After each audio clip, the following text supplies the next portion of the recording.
ब्रह्मांड के समस्त गुरुमूर्तियों को ओम नमो नारायणाय।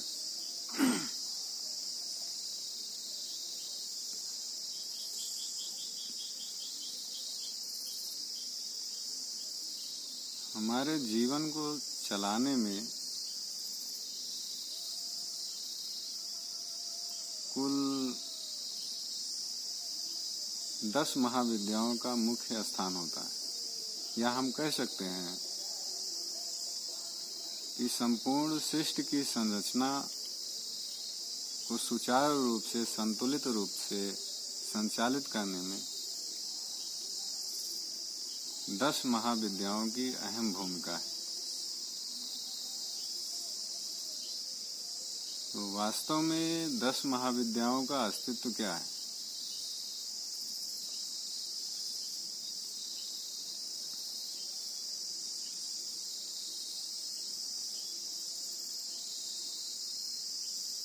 तो हमारे शरीर में कुल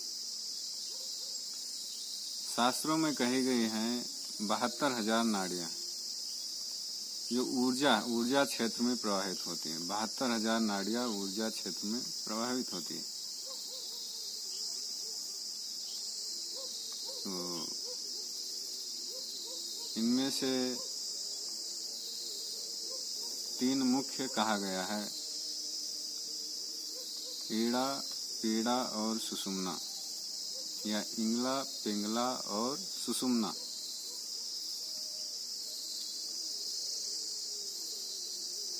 तो ईड़ा है सूर्य, पिंगला है चंद्र और सुषुम्ना है पृथ्वी।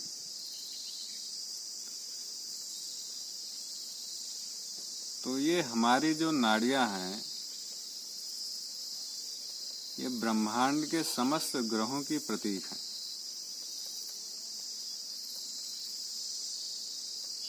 तो इसमें से कुछ हमारे सौर मंडल में ग्रह और उपग्रह मिला के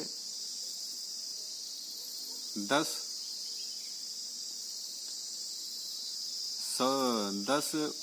ग्रह और उपग्रह सौर मंडल की संरचना करते हैं।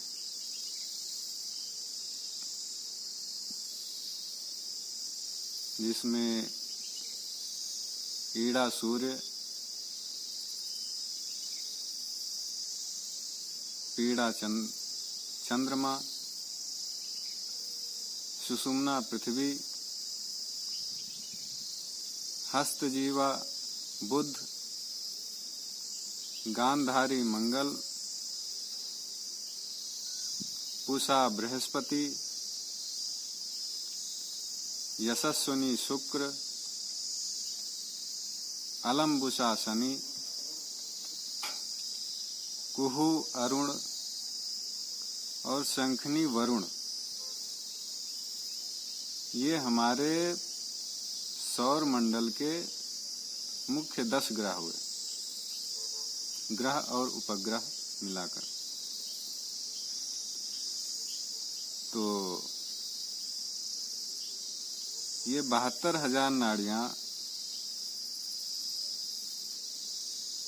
72,000 ग्रहों की प्रतीक हैं, यथा पिंडे तथा ब्रह्मांडे।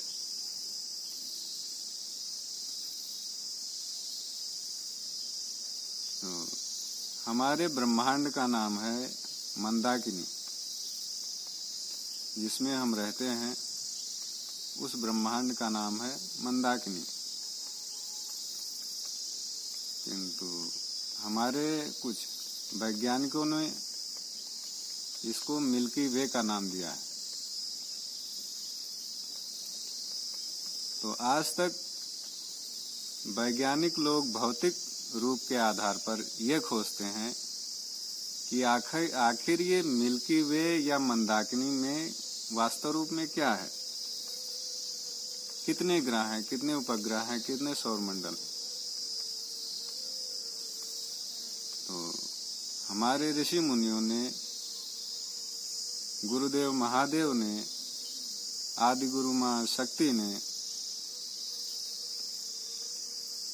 सप्त ऋषियों को यह ज्ञान पूर्वतः दिया था कि हर एक ब्रह्मांड की संरचना बस 72,000 ग्रहों से ही हुई है, न उसमें एक कम है न ज्यादा है। तो 10 नाड़ियां, मुख्य ये 10 नाड़ियां ही 10 उपग्रह और 10 महाविद्याएं हैं। और 10 नाड़ियों में अलग 10 नाड़ियों ने अलग अलग स्वरूप धारण करके ये 72,000 हुई है। तो हमारे ब्रह्मांड मंदाकिनी में या हमारे ब्रह्मांड मिल्की वे में कुल 72,000 ग्रह और उपग्रह हैं कुल मिलाकर। अब चाहे उसे आप ग्रह कहिए चाहे उपग्रह कहिए, कोई अर्थ नहीं निकलता। आपकी मानसिकता से ब्रह्मांड की संरचना पर कोई फर्क नहीं पड़ता। तो या हम कह सकते हैं अगर 10 नाड़ियों को या 10 ग्रहों को अलग अलग भाग में बांटा जाए तो हमारे संपूर्ण ब्रह्मांड में कुल 7,200 सौर मंडल की भांति अन्य क्षेत्र आएंगे। इससे न एक भी ज्यादा न एक भी कम। तो जितने भी ब्रह्मांडों की संरचना हुई है वो प्रकृति के नियमानुसार हुई है। प्रकृति का नियम अटल है, उसमें आम लोगों की छेड़खानी से कुछ नहीं होता, या हम अपनी मानसिकता में सोच लें कि हम इसको हटा देंगे ये हो जाएगा, तो ऐसा कुछ नहीं है। और वहीं पर एक शब्द आता है ब्लैक होल। कुछ वैज्ञानिकों ने खोजा है ब्लैक होल, जिसमें जो ब्लैक होल ब्रह्मांडों को अपनी तरफ धीरे धीरे खींचता है। तो यौगिक भाषा में या यौगिक परंपरा में उस ब्लैक होल को भंवर गुफा का नाम दिया गया है। जो सिद्ध साधक होंगे उनको इसके बारे में पता होगा। तो ब्रह्मांड की भंवर गुफा है और इस भंवर गुफा में 64 योगिनियों का निवास होता है। 64 गुरुमाताएं इसमें निवास करती हैं, जो सृष्टि को उत्पन्न और स्वयं में ही विलीन कर लेती हैं।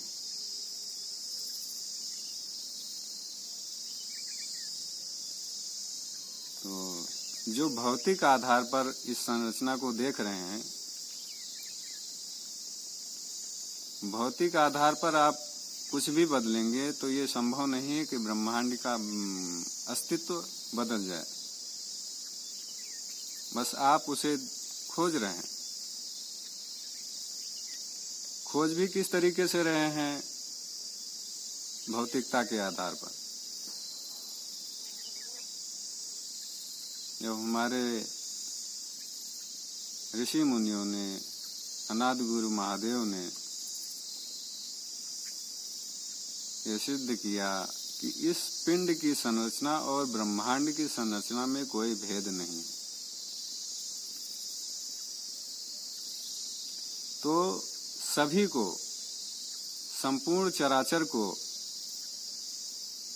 अंतःकरण में उतरना चाहिए। सर्वप्रथम अंतःकरण में उतरना चाहिए अगर कुछ वास्तविक खोज करनी है।